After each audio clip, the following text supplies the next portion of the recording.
Alors, avez-vous déjà téléchargé DeepSeek dans votre téléphone et écrit vos coordonnées, votre email adresse, numéro de téléphone? Si c'est déjà fait, arrêtez-vous là, il faut suivre cette vidéo.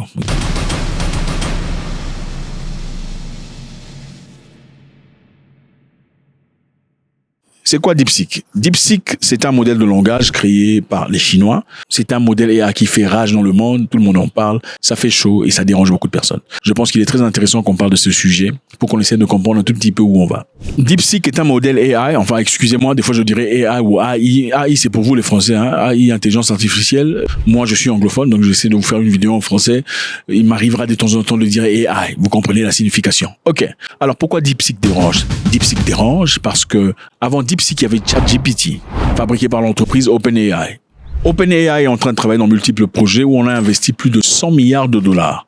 Et avec ça, aujourd'hui, on a produit ChatGPT qui permettent à beaucoup de gens de télécharger et d'utiliser et aussi pouvoir utiliser des versions plus avancées pour qui vous permettent d'accéder à des données plus avancées.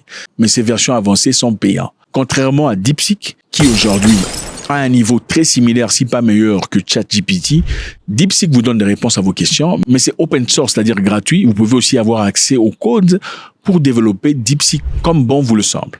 Maintenant, la Chine est en train de répliquer, c'est très intéressant parce que il n'y a pas que DeepSeek. Il y a aussi Alibaba aujourd'hui qui vient d'annoncer l'arrivée de Qwen 2.5 Max. Et d'après Alibaba, Qwen 2.5 Max est beaucoup plus avancé que ChatGPT 4P. Ça, c'est la dernière version de ChatGPT. Et beaucoup plus avancé que Llama, qui appartient à Meta. Beaucoup plus avancé que DeepSeek. Et pourquoi ils le font maintenant? C'est très intéressant. C'est la nouvelle année chez les Chinois. Donc, c'est un message très clair qu'on avance. Et aux États-Unis, il y a Donald Trump qui a été assis en tant que président de la République. Et Donald Trump, pour ceux qui savent, ne donne jamais des cadeaux aux Chinois. Alors, la guerre a changé de forme. Ce n'est plus les armes, pas essentiellement, c'est les capacités intellectuelles et l'intelligence artificielle. Maintenant, DeepSeek a dérangé, pourquoi? Parce que le projet américain de OpenAI a coûté plus de 100 milliards de dollars. 100 milliards de dollars. Donc, c'était un projet énorme où beaucoup de personnes ont entrepris d'investir, y compris le monsieur de Microsoft, Donald Trump lui-même et beaucoup d'autres investisseurs ont placé leur argent pour développer ce AI. Mais à l'arrivée de DeepSeek, les stocks, c'est-à-dire la valeur de OpenAI et de ChatGPT a commencé à chuter directement. Pourquoi? Parce qu'une grande partie de la population mondiale est en train de télécharger DeepSeek et de s'y lancer. Donc, ils ne sont pas tout à fait contents.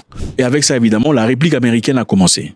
Et ça a commencé avec le CEO de OpenAI, qui a fait un commentaire au départ disant que DeepSeek était un AI très intéressant et très avancé.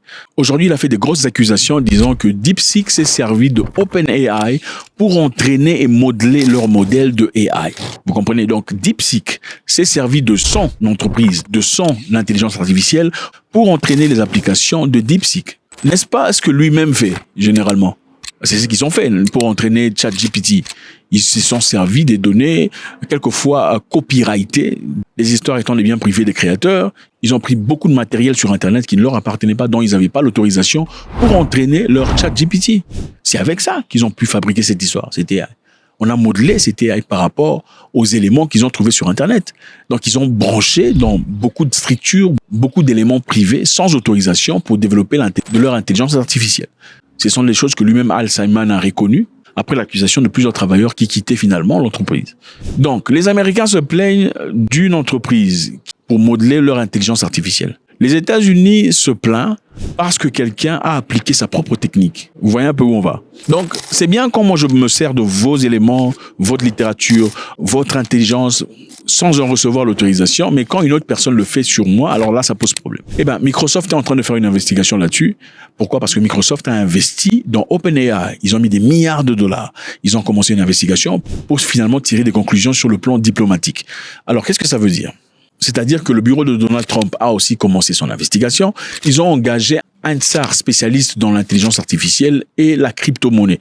Pas seulement les États-Unis, il y a aussi l'Italie qui fait de même, qui a donné 20 jours à DeepSeek d'expliquer comment est-ce qu'ils se serviront des données recueillies par ceux qui téléchargent l'application. L'Australie ne s'est pas adressée à DeepSeek, mais a parlé à sa population en disant « Soyez intelligents pendant que vous utilisez cette application ». Certainement, il y a beaucoup de questions qui se posent. Okay?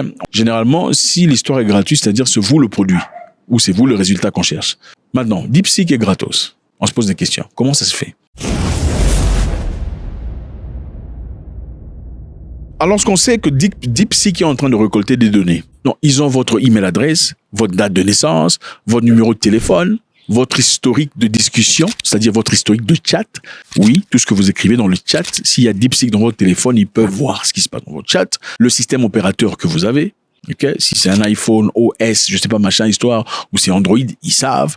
Le modèle du clavier, c'est-à-dire, ils peuvent voir comment vous tapez sur votre clavier. Okay? On peut voir ce que vous faites en tapant sur votre clavier. C'est-à-dire, ça peut aussi signifier qu'à chaque fois que vous accédez à votre application de finance, votre compte bancaire, votre application bancaire, on sait comment vous faites pour y aller. Vous voyez, il y a aussi beaucoup d'informations conservées. Alors, où sont conservées ces informations? Les informations sont conservées en Chine, n'est-ce pas? Et vous êtes mal à l'aise, n'est-ce pas? Je comprends tout à fait. Eh bien, ça, c'est pas limité à DeepSeek. Parce que Facebook de Meta en fait autant. Instagram, ChatGPT et tout le reste. Ils recueillent vos données. Ce n'est pas limité aux Chinois. Et je comprends qu'il y a beaucoup de personnes qui sont mal à l'aise quand c'est chez les Chinois. Donc, quand c'est chez les Américains, pas de souci, ça vous dérange pas. Mais quand c'est les Chinois qui le font, ça vous embête. Maintenant, on va essayer de comprendre pourquoi c'est important. Today, I'm signing the law of the Chips and Science Act, a once-in-a-generation investment in America itself, a law that the American people can be proud of. I called for elements of this law when I first came to office. I want to thank everyone here who helped make it possible. They're making decisions right now about where to invest and ramp up production for these semiconductors. Many are foreigners making investments, companies deciding where in the world to go, and they've chosen the United States of America. They look at China, Japan, South Korea, the European Union, all making historic investments of billions of dollars to attract the businesses to their countries to produce these chips. But these industry leaders also see America is back and leading the way. C'est une guerre qui a commencé. Vous savez, les semi-conducteurs sont très importants. Les États-Unis d'Amérique avaient bloqué la vente des semi-conducteurs avancés à la Chine. Les semi-conducteurs sont des éléments dont on a besoin pour la création avancée de l'intelligence artificielle et de tout ce qui compose la technologie future. Donc, on ne peut pas avoir une intelligence artificielle sans des excellents semi-conducteurs. Et évidemment, les semi-conducteurs ne sont pas les mêmes. La grande majorité des semi-conducteurs chinois provenaient de NVIDIA aux États-Unis d'Amérique. Mais depuis un temps, l'administration de Joe Biden avait interdit l'avance de Advanced Semiconductors à la Chine. Pourquoi ils ont fait ça? L'objectif était simple, c'était pour garder cette technologie aux États-Unis d'Amérique. Parce qu'ils comprennent qu'on a besoin des semi-conducteurs pour le développement de l'intelligence artificielle et aussi pour l'armement avancé. Dans le futur, on aura besoin de Advanced Semiconductors.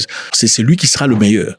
Le plus fort, ce sera plus nécessairement celui qui a la plus grosse Kalachnikov, ça sera celui qui a le plus grand AI, ou Artificial Intelligence, ou intelligence artificielle. Alors, ils ont essayé d'empêcher la Chine de recueillir ces histoires pour pas qu'ils développent une technologie plus avancée. Mais la Chine a pu malgré tout développer DeepSeek et Queen 2.5 Max, malgré le fait qu'ils n'ont pas eu accès aux éléments nécessaires pour fabriquer ces semi-conducteurs avancés qui sont essentiels au développement de ces choses.